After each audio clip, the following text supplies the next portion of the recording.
Salut à tous, c'est Quentin, on se retrouve aujourd'hui pour une nouvelle vidéo et aujourd'hui les amis, nouvelle vidéo présentation de mon CTO. Enfin, elle arrive, je vous l'ai annoncé depuis un petit moment. J'ai un PEA, j'ai un CTO, je vous ai fait la présentation du PEA mais pas du CTO les amis. Et donc je vais vous faire la présentation aujourd'hui tout simplement puisque c'est assez logique. Si je vous présente le PEA, je vous présente également le CTO, ça fait part de mes investissements. C'est deux comptes voilà, sur lesquels j'investis en bourse et donc l'un ne va pas sans l'autre selon moi. Donc pour moi c'est nécessaire de vous présenter les deux. Donc aujourd'hui on va voir 4 points. Le premier point, donc la valorisation, présentation de mon CTO, appelez ça comme vous voulez. Donc sur quel courtier finalement j'ai choisi d'aller, pourquoi, les raisons, etc. Le deuxième point, c'est le contenu de mon CTO, donc évidemment avec les actions, les ETF que j'ai dessus en portefeuille, je vais vous présenter tout ça, avec le nombre d'actions, les PRU, etc. Le troisième point, c'est mon plan d'investissement 2025 sur CTO. Qu'est-ce que j'ai prévu pour 2025 ? Du DCA, de la vente, des achats, je vais vous expliquer tout ça tout simplement. Et le quatrième point pour conclure cette vidéo, ce sera mes objectifs de gains annuels, évidemment sur long terme, puisque 2025, vous le savez très bien, avec les annonces de Trump, etc., ça se gâte, tout simplement. Je ne sais pas si je pourrais parler de gains annuels cette année. En tout cas, c'est ce qu'on va voir dans cette vidéo, et on est parti tout de suite pour le premier point. Alors, le premier point, les amis, va concerner la valorisation, présentation de mon CTO. Alors, je ne sais pas pourquoi j'ai mis valorisation, en réalité, c'est plus la présentation, puisqu'ici, il n'y a pas de chiffres, ce sera dans la slide d'après, mais plutôt une présentation de mon CTO, et en fait, sur quel courtier tout simplement je l'ai ouvert et pourquoi. Alors déjà dans un premier temps, quel courtier? Personnellement pour mon CTO, j'ai choisi Trade Republic pour 4 raisons les amis. Déjà la première raison, c'est une plateforme hyper intuitive. Personnellement, quand j'ai débuté, j'ai vu de nombreuses plateformes en exemple, et en fait, il y en avait qui n'étaient pas du tout intuitives. Et perso, j'avais pas envie de commencer sur un truc qui datait des années 80 avec des graphiques et tout illisibles. D'autant plus que je débute et du coup, moi, il me faut quelque chose d'hyper intuitif, quitte à payer un petit peu plus de frais, mais me faire la main sur, on va dire, quelque chose d'intuitif. Puis derrière, une fois que j'ai assez de connaissances, partir sur un truc entre guillemets un petit peu plus archaïque. Mais c'est pas grave puisque j'ai les connaissances et là à ce moment-là je paierai un petit peu moins de frais. Et moi personnellement ça a été un de mes critères et je pense que c'est un des critères pour beaucoup de gens qui débutent. Il faut une plateforme hyper intuitive sinon ça vous dégoûte de l'investissement dès le départ, tout simplement. Le deuxième point qui m'a fait choisir Trade Republic, et tout simplement, selon moi, c'est le point le plus important. Alors pour le coup, c'est pas dans l'ordre sur la slide, ce sont les frais. Et on a sur Trade Republic 1 euro de frais par transaction, peu importe le montant de votre transaction. Donc à savoir que sur Trade Republic, c'est minimum 10 euros par ordre. Et après, il n'y a pas de montant. Vous pouvez faire un ordre à 30 000 euros, il n'y a pas de souci. Et peu importe que vous fassiez un ordre à 10 euros ou à 30 000 euros, ce sera 1 euro de frais. Et donc là, vous voyez très bien l'avantage. Évidemment plus pour les gros portefeuilles ou en tout cas pour ceux qui veulent émettre des grosses positions. En fait, plus on aura des grosses positions, plus les frais vont être intéressants, puisque par exemple si on fait une position à 100 euros, on aura 1 euro de frais, donc ça voudra dire 1% de frais. Là ça fait beaucoup les amis, donc c'est pour ça que Trade Republic c'est une plateforme qui est dédiée aux personnes qui veulent mettre en fait des grosses positions tout simplement, et pour ceux qui veulent émettre des positions petites, notamment 50 ou 100 euros par ordre, et à ce moment là il faudra pas choisir Trade Republic, il faudra choisir un autre courtier, ou alors Trade Republic a une solution pour vous. Et on va le voir juste après, ce sont les plans d'investissement programmés qui sont totalement gratuits. Et donc du coup voilà, 1 euro par transaction, très intéressant. Moi j'ai l'habitude de faire des transactions entre 1000 et 3000 euros. Donc du coup 1 euro de frais, clairement moi ça me va très bien. Et donc du coup pour celui qui veut faire des grosses transactions, c'est vraiment l'une des plateformes les moins chères à l'heure actuelle. Je ne sais pas si c'est la moins chère, mais c'est l'une des moins chères et je pense qu'elle est dans le top 3 des courtiers les moins chers pour ceux qui veulent émettre des grosses positions. Donc c'est également pour cette raison que j'ai choisi Trade Republic. La troisième raison, c'est l'achat de fractions d'actions possibles. Effectivement, sur certains courtiers, maintenant de plus en plus, on peut acheter des fractions d'actions. Exemple, vous voulez acheter une action Google et cette action Google cote à 150 euros. Vous avez que 130 euros sur votre portefeuille en espèces et du coup vous voulez investir 30 euros. À ce moment-là, si vous êtes sur une plateforme qui n'accepte pas les fractions d'actions, vous n'allez pas pouvoir acheter d'actions Google puisque vous n'avez que 130 euros et l'action vaut 150. A l'inverse, sur Trade Republic notamment, vu qu'ils acceptent l'achat des fractions d'actions, vous allez pouvoir acheter pour 130 euros de Google et avoir par exemple 0,8 actions de Google. Donc ça vous permet en fait de ne pas acheter d'actions entières. Ça c'est plutôt intéressant pour acheter surtout des actions qui coûtent excessivement cher, notamment Hermès, Berkshire Hathaway et BlackRock par exemple, qui coûtent excessivement cher et on n'a pas forcément les moyens d'acheter une action pleine d'un coup. Et donc du coup c'est tout l'intérêt de Trade Republic, c'est l'achat des fractions d'actions possible. Attention quand même, vous n'êtes pas propriétaire sur Trade Republic des fractions d'actions, les amis, vous êtes propriétaire uniquement des actions entières. Donc par exemple, si vous avez 8,5 actions Google, vous êtes propriétaire de vos 8 actions Google, mais pas les 0,5 restantes. Ça, c'est quelque chose à prendre en compte. Et donc on va passer au quatrième point qui m'a fait choisir Trade Republic, c'est tout simplement les plans d'investissement programmés qui sont gratuits. Qu'est-ce qu'un plan d'investissement programmé? C'est tout simple, admettons que vous voulez acheter toutes les semaines 50 euros d'Amazon, et ben vous pouvez choisir d'acheter 50 euros d'Amazon toutes les semaines tout simplement, ou alors une fois toutes les 2 semaines, une fois par mois, c'est vous qui voyez. En fait, l'avantage des plans d'investissement programmés, c'est que c'est totalement gratuit. Vous ne payez pas de frais. Alors je pense que Trade Republic prend un minimum de spread, ça veut dire que vous allez acheter l'action un tout petit peu plus cher que le prix du marché, mais sinon il n'y a aucun frais. Et donc du coup ça c'est quand même hyper intéressant. Et donc moi personnellement je fais du DCA tous les mois, à peu près entre 300 et 500 euros, et je fais tout ça en plan d'investissement programmé, totalement gratuit, qui ne me coûte rien, tout simplement. Donc c'est pour ces 4 raisons que j'ai choisi Trade Republic, tout simplement. Et si vous n'avez pas de courtier, que vous voulez ouvrir un CTO et que ça vous intéresse, que vous êtes débutant, n'hésitez pas à choisir Trade Republic pour débuter, tout simplement. C'est un super courtier. Je vous mets un lien dans la description qui vous permettra de vous inscrire tout simplement, et personnellement je toucherai bien évidemment un petit bonus de bienvenue pour ne rien vous cacher, puisque l'honnêteté et la transparence règnent sur cette chaîne. Et donc du coup pour ceux qui veulent me soutenir et qui n'ont pas encore de CTO, vous pouvez l'ouvrir chez Trade Republic. Vous allez bénéficier de super services sur cette plateforme, et moi personnellement ça me soutient un petit peu. 10 euros, c'est pas grand chose, mais c'est toujours ça. Alors les amis, j'ai complètement oublié de vous parler de l'ouverture du CTO. Ça m'est complètement sorti par la tête. J'ai ouvert mon CTO en novembre 2023, donc ça fait déjà quasiment 1 an et demi que j'ai ouvert ce CTO. Et on va maintenant passer à la partie qui, je pense, vous intéresse le plus. Bien évidemment, on va parler du contenu de mon CTO avec la valorisation et les positions que j'ai à l'heure actuelle. J'ai essayé de vous détailler ça le plus facilement et le plus explicitement possible, tout simplement. Alors déjà, parlons un petit peu de la valorisation de mon CTO. On est à l'heure actuelle sur une valorisation de 10 043 euros à l'heure où je vous parle.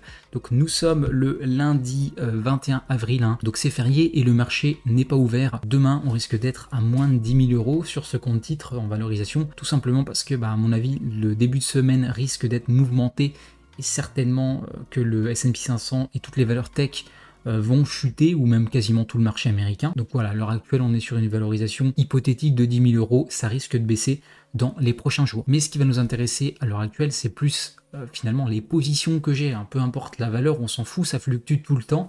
Le but à l'heure actuelle, c'est de voir un petit peu les positions que j'ai dans le portefeuille, et vous pouvez voir que j'ai 4 positions dans mon portefeuille, et 4 positions américaines, bien évidemment, puisque si l'utilité du CTO chez moi, c'est d'investir dans des actions américaines, ou en tout cas dans des actions qu'on ne peut pas avoir sur PEA. Sinon, quel est l'intérêt de détenir des actions CTO où on peut les avoir sur PEA? Alors vous allez voir quand même qu'il y a une petite incohérence, parce que j'ai des parts d'S&P 500 sur CTO. Ça, il faut que je le change, puisque finalement on peut avoir accès au S&P 500 sur PEA. Donc il faut que je rectifie ça, et je vais très certainement switcher mes parts d'S&P 500 sur du stock picking, voilà, sur une des actions des 7 fantastiques tout simplement. Mais revenons sur mes positions. Donc 4 positions. Ma plus grosse position est bien évidemment Alphabet, action des 7 fantastiques. Alors vous allez voir que de toute façon j'ai que des actions des 7 fantastiques et un ETF S&P 500, mais on peut voir que j'ai 41,88 actions pour un PRU de 157,08 euros, et là le cours à l'heure actuelle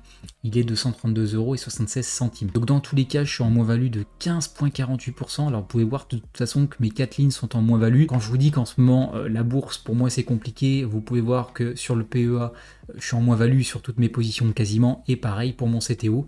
Donc psychologiquement c'est chaud, mais on tient les amis, vous inquiétez pas. Donc voilà, j'ai ma plus grosse position qui est Google, j'y crois fortement, c'est une des 7 fantastiques qui se paye le moins cher en termes de PER. Bon, ce qui s'explique aussi par le risque de démantèlement de Google, et certains investisseurs également ont peur que les revenus publicitaires de Google chutent par rapport à l'IA, etc., que ça se fasse remplacer par l'IA. Personnellement, je m'inquiète pas trop pour Google. Ils ont aussi racheté une société pour 32 milliards il y a pas longtemps, donc une start-up qui est dédiée à la cybersécu. Ça c'est pareil, ça fait un peu peur aux investisseurs. Les 32 milliards de dollars, c'est énormissime. Mais après derrière, je vous rappelle que Google ont acheté pour 1 milliard de dollars à l'époque YouTube et que maintenant ça génère des dizaines, si ce n'est pas des centaines de milliards de dollars. Et donc du coup, si ça fait pareil pour cette entreprise, Google va générer du pognon de fou dans les prochaines années et on risque d'avoir un cours qui va être beaucoup plus élevé que ça. Donc personnellement, je fais le pari que Google va se relever du démantèlement et de tout ce merdier, tout simplement d'IA, etc. et va continuer à générer de la croissance. Ce qui fait qu'à l'heure actuelle, on est sur un bon prix d'achat pour Google, même si ça peut continuer à chuter. Personnellement, je vais abaisser mon PRU et je vais continuer à DCA sur cette super action qui est Google. En deuxième action, nous avons Microsoft, les amis, qui est ma deuxième plus grosse position. J'ai 6,29 actions pour un PRU de 385,42 €. Donc là, on est assez élevé sur Microsoft en termes de PRU. Et le prix actuel, on est à 323,65 €. Donc c'est pareil, j'ai une moins-value de 16% sur Microsoft, ça fait mal aussi, mais c'est pareil, c'est des bons points d'achat pour pouvoir rentrer et abaisser mon PRU. Donc finalement sur du court terme, on peut se dire oui, effectivement c'est la catastrophe. Sur du long terme, perso, ça m'inquiète pas, et en plus de ça, je peux renforcer à moindre coût, entre guillemets, et même si ça continue de descendre, je vais pouvoir DCA, ce qui va me permettre d'avoir des bonnes opportunités et de construire un petit peu plus amplement mon portefeuille qui est qui n'est pas énorme, tout simplement. La troisième ligne de mon portefeuille, c'est des parts d'ETF S&P 500 qui, comme je vous l'ai dit, ça, il faut que je modifie parce que je ne veux pas d'ETF S&P 500 en CTO, je ne veux que sur PEA. Et donc, du coup, j'ai 15 parts de ETF S&P 500 avec un PRU de 101,94 €. Et à l'heure actuelle, on est à 91,83, donc je suis quasiment sur une moins-value de 10% sur le S&P 500. Encore une fois, ça fait mal. Et derrière, j'ai Amazon qui est ma plus petite ligne. J'ai 7 actions avec un PRU de 164,68 €. Et à l'heure actuelle, on est à 152,16 €. Et ça, personnellement, c'est une action que je vais renforcer et qui va certainement arriver en deuxième position. Donc ce sera ma deuxième plus grosse ligne. Parce que Amazon, je pense que ce sera une des actions qui va croître le plus dans les prochaines années. En tout cas, qui va profiter le plus de l'IA, du cloud, etc., avec notamment AWS, etc., qui est en pleine expansion. Et donc du coup, personnellement, je vais renforcer beaucoup Amazon, qui me semble vraiment pas cher pour le coup. Et donc voici pour mes positions, les amis, 4 petites positions finalement qui sont toutes en moins-value. Une valorisation de portefeuille, vous pouvez voir qui n'est pas énorme, qui est beaucoup moins importante que mon PEA tout simplement. Et on va continuer d'aller renforcer tout ça, les amis, sur les prochaines semaines et les prochains mois. Alors parlons un petit peu maintenant de mon plan d'investissement 2025 sur CTO. J'ai 4 points qui fait partie de mon plan pour 2025. Le premier point, c'est continuer mon DCA de façon hebdomadaire sur les 7 fantastiques, donc avec un DCA qui est variable, et je m'explique. En réalité, je fais du DCA variable selon les prix des actions. Typiquement, à l'heure actuelle, ça a beaucoup chuté depuis le début de l'année. C'est des actions que je peux appeler en solde, entre guillemets, et donc je vais augmenter de façon conséquente mon DCA. Typiquement, comme vous pouvez le voir dans le deuxième point, j'ai un DCA mensuel sur CTO d'environ entre 300 et 500 €. Aujourd'hui, plus aux alentours des 600-700 € sur le DCA de mes actions, tout simplement parce que les actions sont pas chères, et donc je vais préférer augmenter mon DCA évidemment quand les prix sont bas, et quand les prix sont trop hauts, je vais moduler à la baisse mon DCA et je ferai par exemple que 300 € par mois quand les actions sont hyper hauts. Typiquement à la TH, je faisais encore du DCA mensuel, mais je faisais que 300 €. À l'heure actuelle, vu que les prix sont bas, je fais plus, même 600-700 € à l'heure actuelle, et j'ai dépassé mes 500 € mensuels tellement les prix des actions finalement aujourd'hui sont intéressants. Donc voilà, un DCA variable en fait en fonction du cours des actions. Plus les cours sont bas, plus j'augmente mon DCA, plus les cours sont hauts, et plus j'abaisse mon DCA tout simplement pour essayer d'avoir les meilleurs prix possibles. Le deuxième point, c'est tout simplement augmenter mon DCA mensuel. Donc à l'heure actuelle, comme je vous l'ai dit, qui est entre 300 et 500 € à l'heure actuelle, même si aujourd'hui je mets un petit peu plus, comme je vous l'ai dit, je tire un petit peu sur mon livret d'épargne, tout simplement, pour abaisser mes PRU. Et l'objectif sur du moyen terme, c'est tout simplement d'avoir entre 500 et 700 € par mois de DCA sur ce CTO. Et donc comment je vais pouvoir augmenter mon DCA mensuellement? Ça va être par le biais en fait d'augmenter mes revenus mensuels tout simplement, puisque je vous rappelle que je DCA sur CTO, mais que je dois également alimenter mon PEA.